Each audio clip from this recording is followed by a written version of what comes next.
여러분 안녕하십니까? 헬로티비 뉴스입니다. 김난영 아나운서. 네. 좀 안타까운 소식이긴 하지만 대한민국이 점점 빠르게 늙어가고 있다는 사실 잘 알고 계시죠? 네, 언론을 통해서 접했는데요. 30년 뒤에는요, 65세 이상의 고령 인구가 15세 이하의 유소년 인구보다 무려 5배 가까이 많아진다고 하니까 네. 진짜 큰 걱정입니다. 그렇습니다. 그래서 오늘 저희 헬로티비 뉴스는 고령화 관련 소식들로 준비했는데요. 오늘 저희와 함께 고령화 사회에 대한 대비 함께 하시죠. 첫 소식입니다. 골목에 아이 울음소리가 그친 지 오래다 이런 얘기 많이들 하실 텐데요.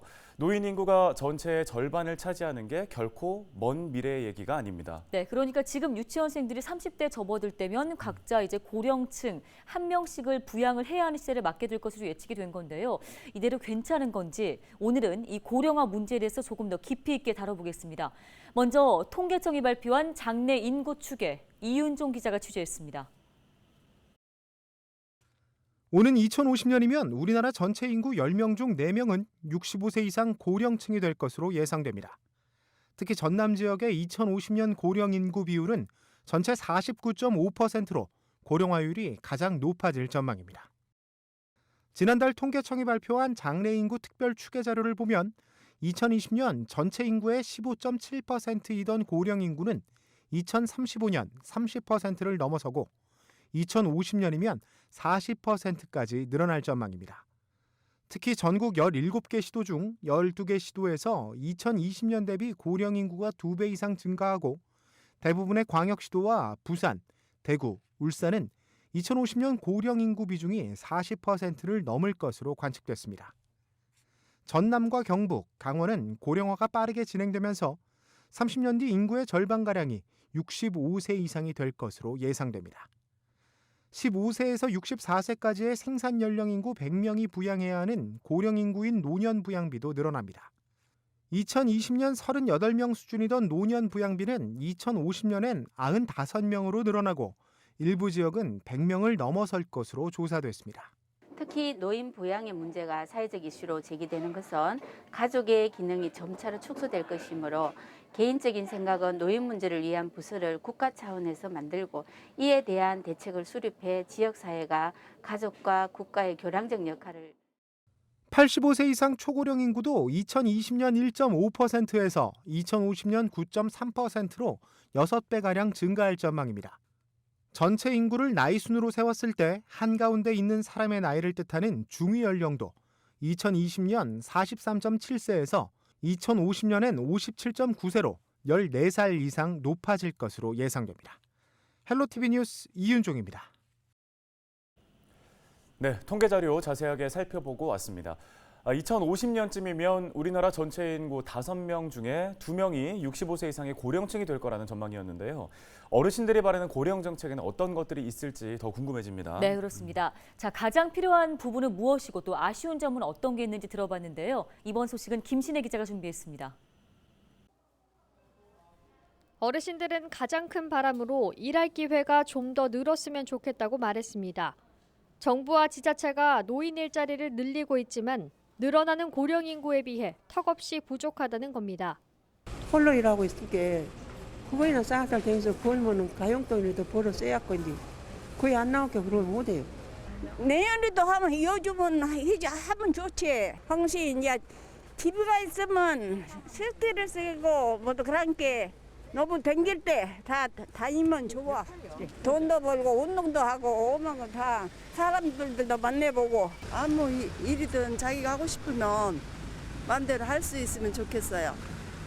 너무 할 일도 없으면 몸도 나른해지고 일거리를 좀 해야 몸도 약간 긴장이 되면서 건강에도 좋을 것 같아요. 움직이니까. 하고 싶어도 일자리가 없으니까 못하는 사람이 많아요. 의료비 지원을 확대해달라는 목소리도 있었습니다. 몸이 점점 쇠약해져 병원을 찾는 일이 잦아지다 보니 부담이 만만치 않기 때문입니다.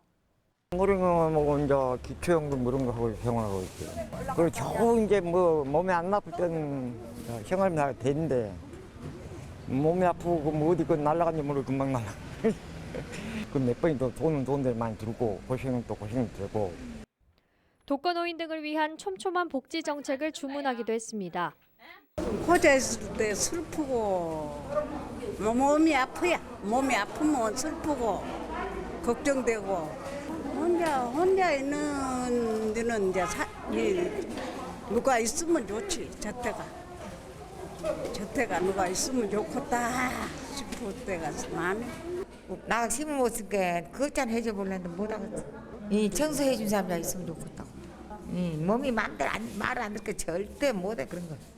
아파서. 젊은 인구가 부족한 농어촌에서는 일손을 안정적으로 확보할 수 있는 체계를 마련해주면 좋겠다고 말했습니다. 그 인력을 베트남이나 이런 데서 들어올 때 자주 이제 그 사람들도 완화해 가지고 들어와서 정부에서 그 사람들을 관리하고 그 월급이나 이런 것도 정부에서 조정을 해서 이렇게 해주면 좋지 않느냐 싶어요. 최근 통계청은 30년 뒤 우리나라 일부 지역에서는 인구 절반이 65세 이상 고령 인구일 것으로 전망했습니다. 어르신들의 필요가 충분히 반영되는 촘촘한 정책 보완이 필요해 보입니다. 헬로티비 뉴스 김신혜입니다. 네, 인터뷰를 통해서 직접 들어봤지만 어르신들의 가장 큰 바람은 역시 일할 기회였습니다. 네. 그렇다면 은퇴 이후의 사회활동 굉장히 점점 중요해질 텐데요. 전공을 살려서 재취업을 하거나 새로운 분야에 도전을 하는 이른바 인생 2막이 주목받고 있습니다. 네, 노후를 준비하는 이들은 한결같이 사회 속에서 함께 활동하는 것 자체가 중요하다고 말하는데요. 새로운 삶의 현장에서는 어떤 일들이 벌어지고 있을까요? 양진호 기자가 취재했습니다. 반짝반짝 빛나는 눈으로 상담을 이어가고 있는 어르신들. 상담을 받는 쪽도 하는 쪽도 모두 동년배입니다. 일할 수 있으면은 일하는 게 건강에도 좋고 또 페이도 좀 생기니까 좋죠. 누구보다 열정적으로 상담에 참여하고 있는 박복순 씨는 사실 3년 전까지 아동 전문 상담가로 활동했습니다. 이제 은퇴자들의 인생 후반기 재설계를 돕고 본인 스스로의 삶까지 바꿔 나가고 있는 겁니다. 대부분 이제 퇴직하시고 오시거든요. 그러면은 이제 저와 마찬가지로 제가 경험을 했잖아요. 그래서 답답하고 우울하고 소외된 느낌 이제 이런 걸 많이 호소를 하세요. 이곳 시니어 상담센터는 지난 2월 문을 열었는데 벌써 600여 명 넘게 다녀갔습니다. 재취업을 하기 위한 일자리 구하기부터 건강 상담, 사회공헌 활동까지 교육 활동은 다양합니다. 어르신들은 이곳에서 스스로 후반기 인생을 설계하며 활력을 되찾고 있습니다. 여기에서 지혜의 숲에서 하는 시니어 마켓 거기에 제가 응모를 했어요. 그래서 이번에 돼갖고 지금 교육받고 있는 중이거든요. 그 일에 대해서 좀 열심히 해보려고요. 또 다른 현장에선 베테랑 바리스타가 능숙하게 커피를 내립니다. 지역 시니어 클럽을 통한 어르신 지원 활동으로 만들어진 춘천 추억의 옛다방. 몇 달간의 특훈을 거쳐 전문 바리스타로 거듭난 어르신들은 이곳에서 또 다른 향기를 후반기 인생에 입히고 있습니다. 적극적으로 권장하고 싶어요. 집에 있지 마시고 이렇게 나오셔서 일하시면은 우선 손님들 대하는 것도 좋지만 우리 동료들이 많잖아요. 30명이라는 인원이 있기 때문에. 환경 정비와 같은 공익 활동으로 노년의 활기를 더하는 어르신들도 많습니다. 이들 역시 동료와 협동하고 소통하는 과정이 그 무엇보다 중요하다고 말합니다. 그 집에 가만히 있으면 운동도 안 되고 이제 여기 나와서 이렇게 하니까 운동도 되고 아주 좋아요, 아주. 특히 코로나19 사태 이후 이런 활동은 그 어느 때보다 중요해졌습니다. 이들이 느끼는 사회적 단절과 소통 부족은 타 세대와 비교해 더욱 크고 그 부작용은 온전히 사회적 부담으로 돌아옵니다. 지자체가 최후의 고용자가 되어야 됩니다. 그래서 지자체에서 좀 더 일자리를 많이 만든다든지 이 사회적인 활동을 할 수 있도록 더 관심을 기울이고 좀 지원을 해 주셨으면. 다양하고 새로운 도전으로 인생 2막을 다채롭게 꾸며가고 있는 어르신들. 그들이 가진 열정에 걸맞는 다양한 지원과 응원이 더욱 필요한 시점입니다. 헬로티비 뉴스 양진호입니다. 부산은 지난해 특광역시 중 처음으로 초고령화 사회가 됐습니다. 부산 시민 5명 중에 1명은 만 65세 이상의 고령층이라는 의미입니다. 네, 고령 사회로 진입한 지 불과 6년 만인데요. 부산시는 이 고령화에 어떻게 대비하고 있을까요? 차선영 기자가 보도합니다. 부산이 세계보건기구인 WHO 고령 친화도시 국제 네트워크에 가입한 건 지난 2016년, 2015년 전국 7대 특광역시 중 고령사회로 가장 먼저 진입하면서 고령 친화도시 조성을 위한 국제적 노력에 동참하고 체계적 지원 계획을 수립하기 위해서입니다. 어느새 부산은 지난해 대도시 가운데 처음으로 초고령사회가 됐습니다. 만 65세 이상 고령 인구가 20%가 넘었다는 의미인데 고령사회로 진입한 지 불과 6년 만입니다.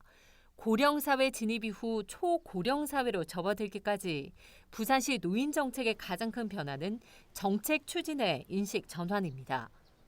고령화가 이제 된다는 그 부분을 이때까지 이제 부정적인 문제로 인식하는 부분에서 이제 시민과 지역사회에 긍정적인 이제 영향을 미치는 그런 활용 과제로서 접근하자는 그런 부분이 이제 저희가 많이 고민하고 있는 그런 사항이고.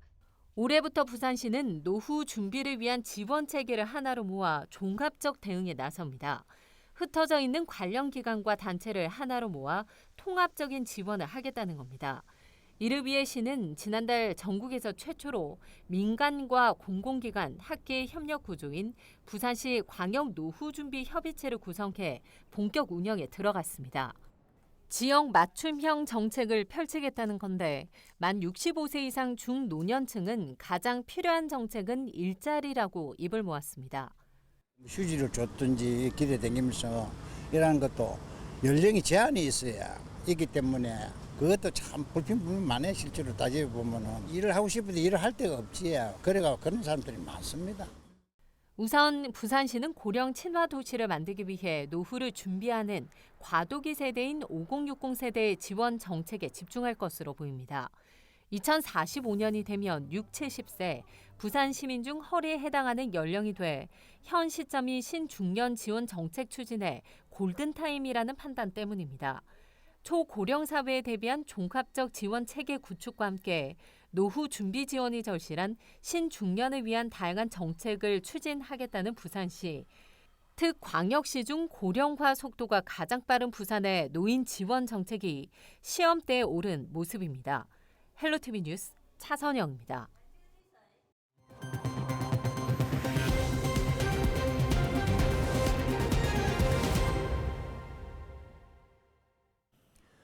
인구 고령화와 주택 매매량 감소 등의 영향으로 지난 4월 국내 인구 이동이 48년 만에 가장 적었던 것으로 나타났습니다. 통계청에 따르면 4월 이동자 수는 48만 3천 명으로 같은 달 기준 1974년 이후 가장 적었는데요. 통계청은 고령화로 인구 구조가 변하면서 인구 이동이 감소하는 추세라고 설명했습니다. 여기에 지난 2월에서 3월 주택 매매량이 지난해 같은 기간 대비 49% 감소한 영향도 반영됐다고 덧붙였습니다. 시도별 순유입 인구는 경기가 3,500여 명으로 가장 많았고 이어서 충남과 인천 순으로 집계됐습니다. 반면 서울 4,100여 명, 부산 1,500여 명, 광주 1,100여 명 등이 다른 지역으로 인구가 순유출됐습니다.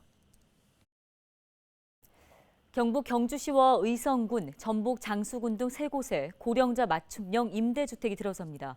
국토교통부는 최근 지자체 공모를 통해 고령자 복지주택 올해 1차 사업 대상지로 3군데 지역을 선정했다고 밝혔는데요.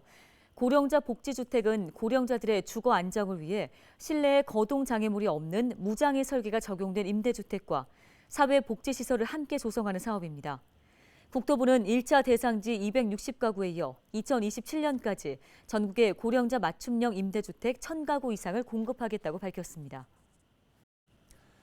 고령화 관련 소식들로 전해드린 특집 헬로티비 뉴스. 오늘 저희가 준비한 소식은 여기까지입니다. 네, 앞으로 우리 사회의 모든 것들이 노인들을 중심으로 빠르게 재편될 것으로 보입니다. 지역사회도 예외일 수는 없겠죠.